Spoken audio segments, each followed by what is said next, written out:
Visual என்ஜினியர்களுக்கு வணக்கம். இப்போ நம்ம பார்க்க போகிற திரை விமர்சனம் நிறங்கள் 3. கார்த்திக் நரேன் இயக்கத்தில் அதர்வா, சரத்குமார், ரஹமான், துஷ்யந்த், அம்மு அபிராமி மற்றும் பலர் நடித்திருக்கும் திரைப்படம் நிறங்கள் 3. இந்த படத்துடைய கதை என்னன்னு சொல்லிட்டு பார்த்தீங்கன்னா, படம் ஆரம்பிக்கும் போது துஷ்யந்த், அம்மு அபிராமி இவங்க 2 பேரும் ஸ்கூல் படிக்கிறாங்க. ஒரு நாள் பள்ளியில் ரஹமான் டென்ஷனாக இருக்கும்போது துஷ்யந்த் என்னன்னு சொல்லிட்டு கேட்டால் அவருடைய பொண்ணு காணாமல் போன விஷயம் தெரிய வருது. அதை தேடி இவர் வெளியில் போகிறார். இது ஒரு நிறம். ஒரு பையனுடைய லவ், அந்த பொண்ணு காணாமல் போகுதுன்னு ஏதோ ஒரு சஸ்பென்ஸ் த்ரில்லுக்குள்ளே போதுன்னு நினச்சா அதுக்கு அவனுக்கு போது பாருங்கள் படம். என்னென்னா, ஸ்கூலில் ஒரு நல்ல வாத்தியாராக இருக்கிற ரஹ்மான் வீட்டில் 24 மணி நேரம் குடிச்சிட்டே இருப்பாரான். நைட்டு ஃபுல்லாக குடிச்சிட்டு பொண்டாட்டிக்கிட்ட சண்டை போடுவாராம். அப்படி குடிச்சிட்டே இருக்கும்போது ஒரு நாள் பொண்டாட்டி யார் பொண்ணு யாருன்னு தெரியாமல் பொண்ணு மேலே கையை வச்சிடறாரான் ரஹ்மான். அதனால் அம்மு அபிராமி கோச்சிங்கன்னா அவங்க தாய்மாமா வீட்டுக்கு வந்துடுவாங்க, சொல்லிக்காமல் கொல்லிக்காமல். இப்போது ரஹ்மான் இதை நினச்சி ஃபீல் பண்ணணுமா.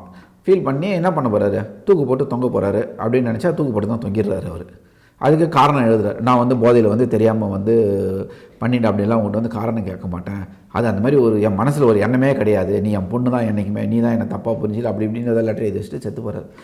இந்த மாதிரியான ஒரு கதையை கார்த்திக் நரேன்கிட்டேருந்து எதிர்பார்க்கவே இல்லை. துருவங்கள் 16ன்ற படத்து மூலிமா வந்த கார்த்திக் நரேனா இது அப்படின்னு இப்படி ஒரு மண்டவலி பிடிச்ச படத்தை எடுத்து வச்சிருக்கிறார்.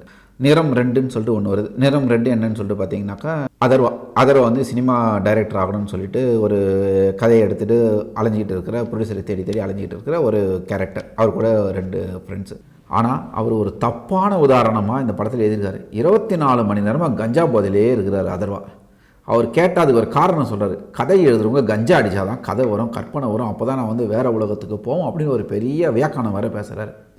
திடீர்னு ஒரு நாள் அதர்வா வீட்டில் உட்காந்துருக்கும்போது அவர் ஃப்ரெண்டு சொல்கிறார், இந்த மாதிரி நீ கதை சொன்ன போன இடத்துலேருந்து உன்னுடைய கதையை திருடிட்டாங்க, நீ அடுத்த வாரத்துலேருந்து ஷூட்டிங் போகும்போது ஒரு பெரிய ஹீரோ வச்சு பண்ணுறாங்க, நீ வந்தீனாக்கா உன்னுடைய சீல் வச்ச பவுண்டட் ஸ்கிரிப்டை கொண்டு வந்தீனாக்கா கேஸை போட்டு நிப்பாட்டிடலாம் அப்படின்னு சொல்கிறார். இவர் திடீர்னு போய் வீட்டை திறந்து பார்த்தா அந்த ஸ்கிரிப்ட் காணாமல் போயிட்டுருக்கு. வீட்டிலேருந்து சீல் வச்ச பவுண்டட் ஸ்கிரிப்ட். அந்த ஸ்கிரிப்டை திருடினது யாருன்னு சொல்லிட்டு கண்டுபிடிக்க போடான்னு சொன்னால் ரூமுக்குள்ளே கதவை சாத்திட்டு ஏதோ போதை மருந்து போடுறாரு. அது ஏதோ வாயில் ஸ்டிக்கர் மாதிரி ஒன்று எடுத்து வைக்கிறாரு. இதில் இன்னொரு மேட்ரு, இவர் போதையில் இருக்கும்போது கடவுள் ஒருத்தர் பேசிட்டு போவார் அடிக்கடிக்கு அதர்வா கிட்ட.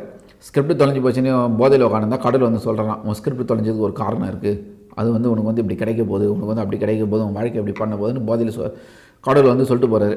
கஞ்சா அடித்தா கடவுள் வருவார் போல். சரி சொல்லிட்டு போகிறாரு. நிறம் 3. நிறம் 3 யாருன்னு பார்த்தீங்கன்னாக்கா, அதர்வாவுடைய அப்பா சரத்குமார் ஒரு மோசமான காவல் அதிகாரி. எதுக்கத்தால காசுன்னு அலையிற ஒரு காவல் அதிகாரி.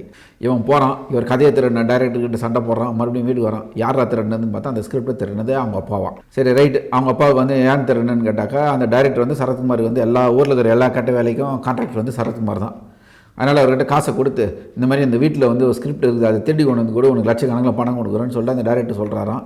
சரத்குமார் திடீர்னு வர்றாரு. அது என்னடனாக்கா பார்த்தா அவர் புள்ள வீட்டிலேருந்தே போய் திடீர்னு வர மாதிரி ஆகிடுதான். அதனால் சரத்குமார் அதை எடுத்துன்னு போய் பெப்சி அமைப்பில் ஆர்கே செல்வமணிக்கிட்ட தான் பையனை பெரிய ஆள் ஆக்கி விடணும்னு சொல்லிட்டு கொடுத்துட்டு வந்துடுறாரு. நல்லா அப்பாவாக மாறிடுறாரு. வெளியில் கெட்டப்பா, உள்ளே நல்லா அப்பாவான். இவங்க 3 பேரும் எப்படி ஒருங்கிணைகிறாங்க, ஒரு நேர்கோட்டுக்கு உள்ளே வராங்க அப்படின்றது தான் இந்த படத்தோடைய கதை. கார்த்திக் நரேன் எழுதியிருக்கிற இந்த திரைக்கதை பார்த்திங்கன்னா, இந்த மாதிரியான ஒரு மோசமான திரைக்கதையை இது வரைக்கும் யாருமே பார்த்துருக்க மாட்டாங்க.